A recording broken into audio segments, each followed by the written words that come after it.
ní ọjọ́ ẹtì tí í ṣe ọjọ́ Friday ọ̀sẹ̀ tí a wà nínú ẹ̀ yìí, èyí tí í ṣe ọjọ́ kọkànlélógún nínú oṣù kẹjọ ọdún yìí, the 21st of August 2026, ó ní olùdíje fún ipò gómìnà ìpínlẹ̀ Ọ̀ṣun lábẹ́ ẹgbẹ́ òṣèlú All Progressives Congress APC Aṣíwájú Bọ́lá Oyèbámíjí ní ó ṣe àbẹ̀wò sí olórí oko orílẹ̀-èdè Nàìjíríà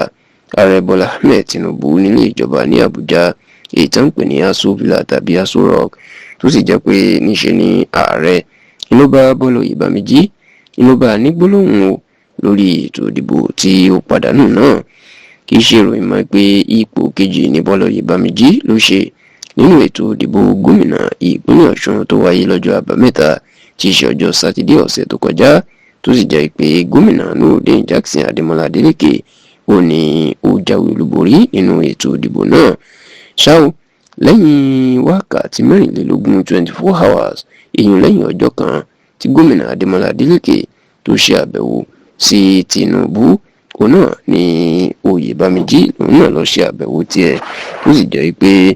ọ̀tọ̀ọ̀tọ̀ ní ọ̀rọ̀ tí Tinubu bá Adélékè àti Bọ́lá Oyèbámíjí sọ. Tẹlifíṣàn Yorùbá tó gbọ́ pé àwọn olóyè àti adarí ẹgbẹ́ òṣèlú APC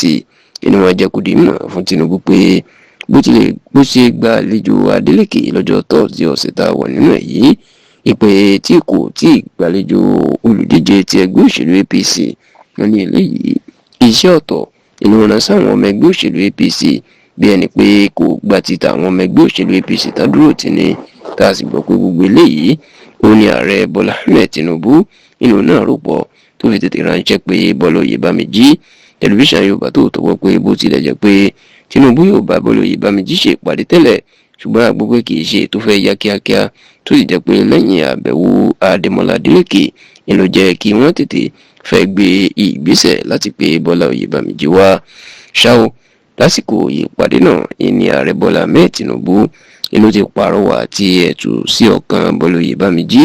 Ó ní bí ètò democracy bó ṣe rí nìyẹn, àwọn kan yóò jáwé olúborí, àwọn míì yóò pàdánù. Bẹ́ẹ̀ ni ààrẹ Bọ́lá Ahmed Tinubu ló wá gba Bọ́lá Oyèbámíjí nímọ̀ràn wípé kó gba àlàáfíà láàyè kóhun àti àwọn olóṣèlú tó kù kí wọ́n fọwọ́sowọ́pọ̀ láti má ṣe jẹ́ kí rògbòdìyàn kó ṣẹlẹ̀ ní ìpínlẹ̀ Ọ̀ṣun. Lẹ́yìn tí Bọ́lá Oyèbámíjí tó gba ìmọ̀ràn àgbà lọ́dọ̀ ààrẹ Bọ́lá Ahmed Tinubu tán, ni ó tún ṣe àbẹ̀wò sọ́fíìsì igbákejì Tinubu, sẹ́nẹ̀tọ̀ Kashim Shettima, tó ṣẹ̀ṣẹ̀ tí òkè òkun tó ti lọ gba ìsinmi dé. Ó tún ṣàbẹ̀wò sí yẹn lọ́fíìsì ẹ̀ náà nínú ilé ìjọba tí ẹ̀ náà sì tó fún ní àwọn àmọ̀ràn oríṣiríṣi.